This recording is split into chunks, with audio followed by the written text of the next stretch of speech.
Nós teremos agora o bloco 2, com o tema Proteção de Dados e Cibersegurança. Como moderador, convidamos o gestor de segurança da informação da FIENG, o senhor Rodrigo Costa. Como palestrante, convidamos o CEO da Antibelo, presidente fundador do capítulo ISACA BH, certificado CISO, GPO, EXIM, CCSK, CDPSE, CIPM, CIPT, CIPP/E, FIP, IAPP, instrutor oficial IAPP, EXIM, ISACA, CompTIA, senhor Fernando Fonseca, que falará sobre o tema cibersegurança industrial. Bom dia a todos. Bom, hoje até, quando a gente fala de cibersegurança industrial, na realidade eu deveria até chamar de cibersegurança nas indústrias, que a gente não está falando só exatamente da parte industrial. Não é o objetivo falar aqui da parte industrial. A gente vai falar um pouco sobre cada área, certo? Já passando por essa fase aqui, né, das certificações, essas são as certificações mais recentes. Por que eu estou colocando aqui? Não para falar de mim. Eu trabalho como instrutor, como um trainer dessas certificações, que são certificações de mercado, o que o pessoal da área de TI está acostumado, desde a década de 90, até o final da década de 80, a gente já tinha certificações profissionais internacionais. Hoje, a gente vê isso chegar, e é engraçado, assim, é interessante, porque a gente viu isso chegar até o meio jurídico também, e a gente percebeu há poucos anos, né, que era uma novidade completa para os advogados, uma certificação internacional. E a gente vive isso desde a década de 80. E muitas pessoas que eu vejo aqui, né, que já passaram por esse processo de certificação, que foi o primeiro processo, né, de certificação, hoje entende o valor disso aqui, o valor do conhecimento. Essas certificações que eu estou colocando, elas vão se encaixar com o último slide. Elas vão se encaixar ali com o final, assim, como que eu faço, como que eu chego, como que eu garanto a segurança, a cibersegurança. Certo? Então, vou começar com uma pergunta.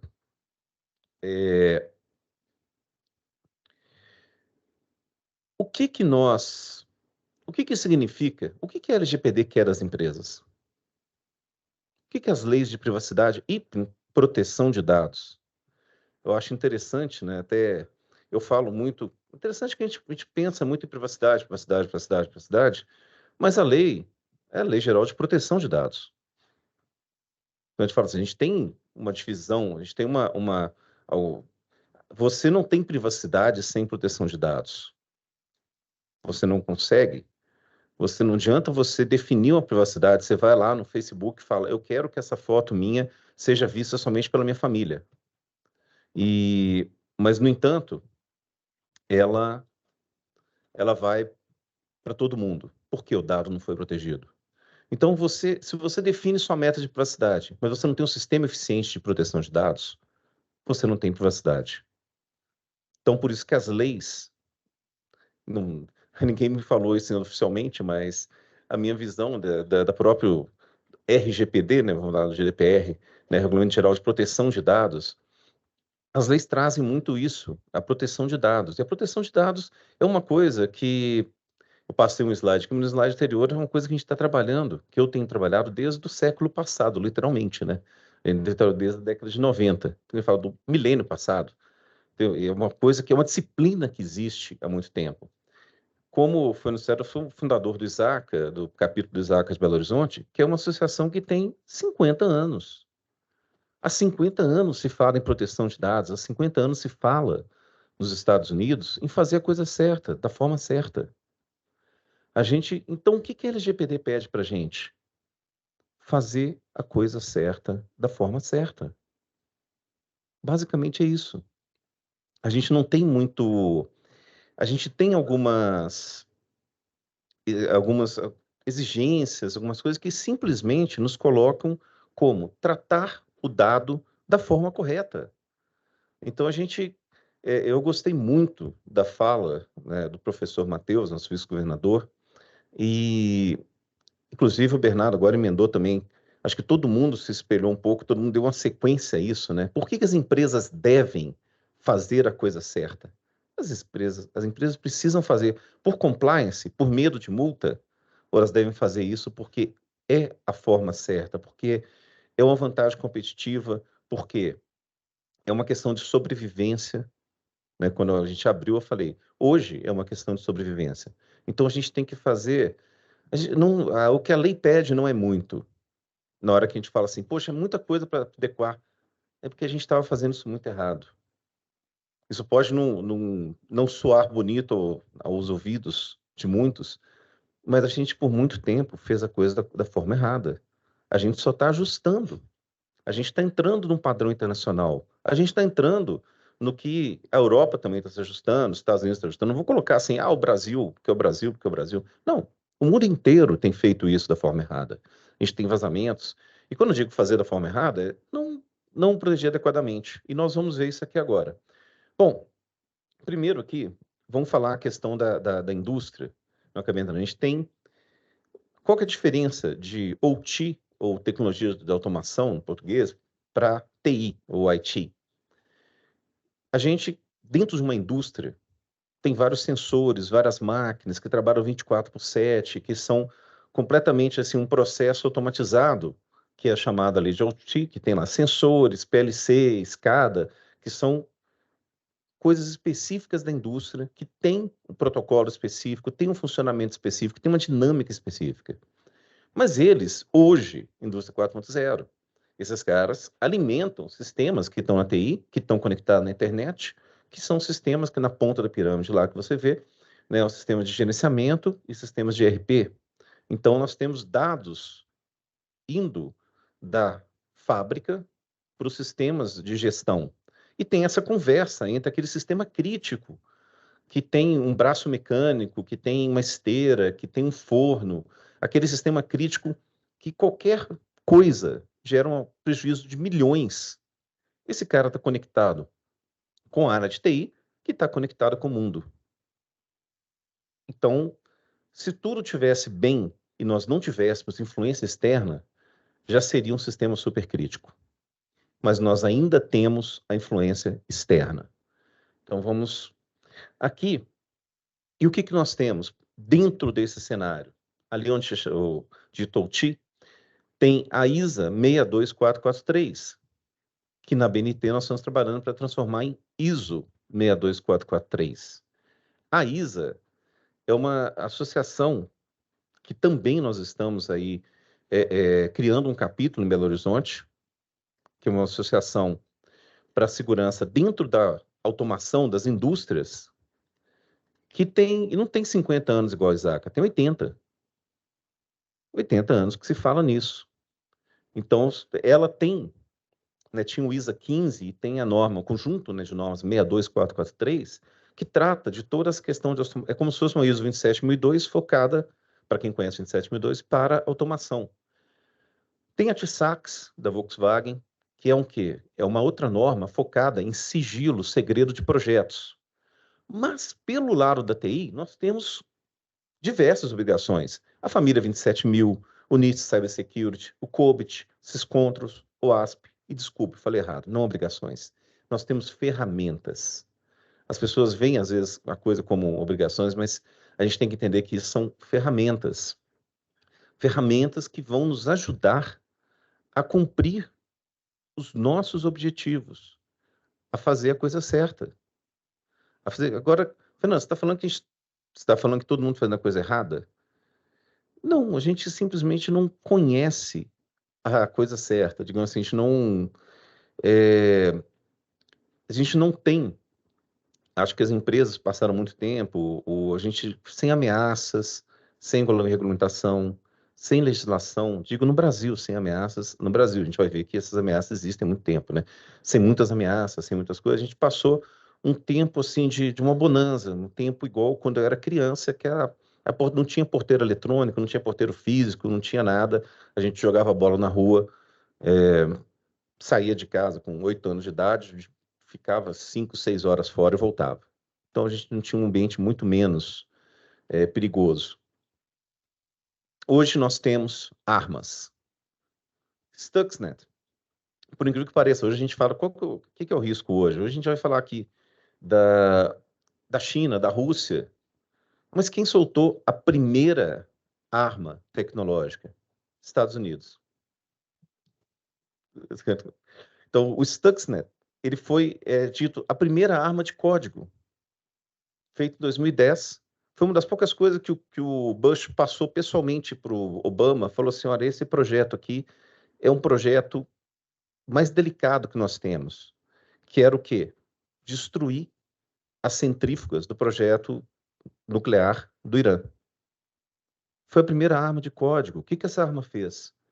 Fez as centrífugas girarem a uma velocidade muito alta para que elas todas queimassem, ao tempo que os operadores viam a indicação no painel de que estava tudo ok, mas elas estavam girando a velocidade muito acima e com um vírus, os Estados Unidos acabou com o programa nuclear iraniano. Quem se lembra do programa nuclear lembra que estava a tensão pré-guerra. As pessoas falavam assim, nossa, o Irã fez uma bomba, vai ter uma bomba, os Estados Unidos vai atacar o Irã.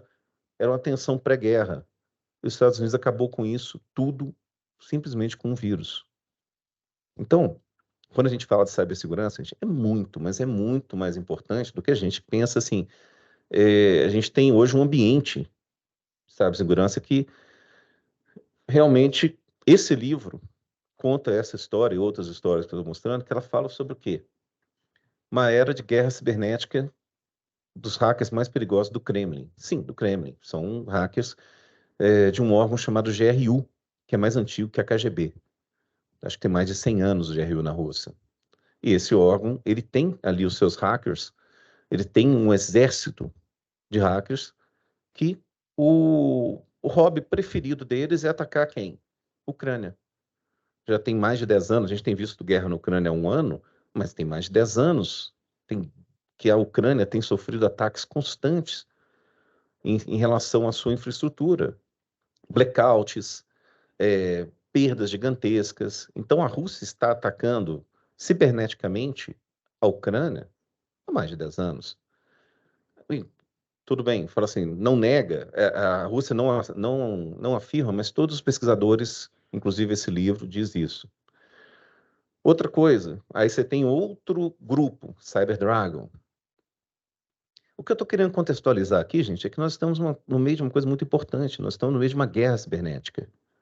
Nós estamos, não, exatamente por isso, o nome da nossa empresa é Antebellum, que no latim significa a preparação para a batalha. Por quê? Treinamento, capacitação é o quê? Preparação para uma batalha cibernética. Então, é o que vem antes da batalha, né? É o que precede a batalha. Os Estados Unidos têm um que eles chamam Antebellum War, que é a preparação da guerra civil deles. Então, isso aqui é só uma amostra do que a gente tem em exemplos de exércitos virtuais de grandes governos. E os ataques da Rússia à Ucrânia, um deles foi o NotPetya. Por quê? Existia um vírus russo, né, desse grupo russo chamado Petya. Não vamos falar que é do governo, do grupo russo chamado Petya. Aí, num determinado momento, apareceu uma versão tão diferente que a Kaspersky, que identificou que é russa, chamou ele de NotPetya. Falou assim, ele é diferente, ele não é o Petya. Mas esse cara, ele foi baseado numa vulnerabilidade descoberta pela NSA.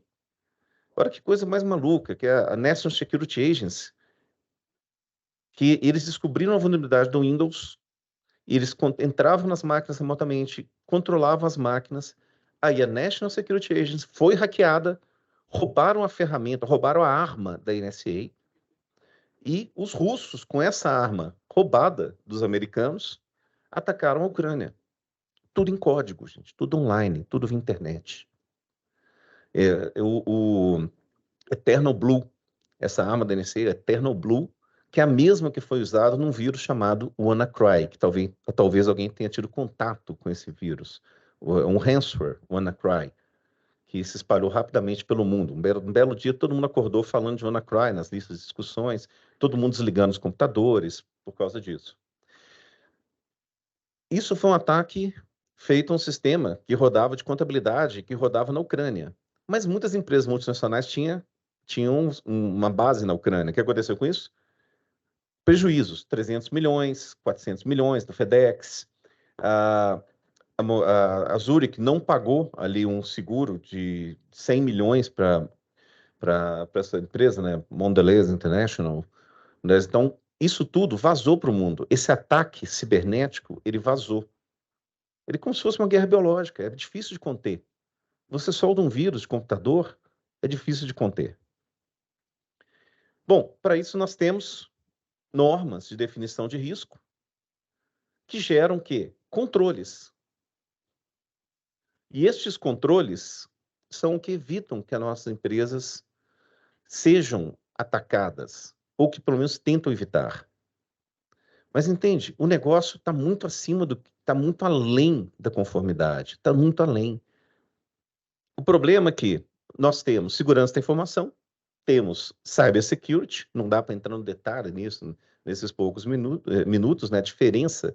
A segurança da informação, ela foca inclusive num papel que está lá no arquivo. Cybersecurity é focado em estratégias de defesa. Temos uma família inteira de normas ISO, que parte da 27001, 27003, 27007, 27037. Nós temos dezenas de normas só de segurança da informação. Então, é um conjunto de conhecimento muito grande. Aí a gente faz o link lá atrás com aquelas certificações. Porque a pessoa que trabalha na área de segurança tem uma vida de estudos constante e praticamente não consegue acompanhar. Temos um sistema de gestão igual da ISO 9000 que garante o quê? Que nós tenhamos segurança na informação igual a gente tem qualidade, meio ambiente, 14.000. A gente tem um sistema de PDCA, que é 27.001, 27.002. A gente tem, aqui um pouco da norma, né, falando sobre a criação dela, mas só para falar, ela começou a ser desenvolvida na Inglaterra, já assim, há mais de 20 anos.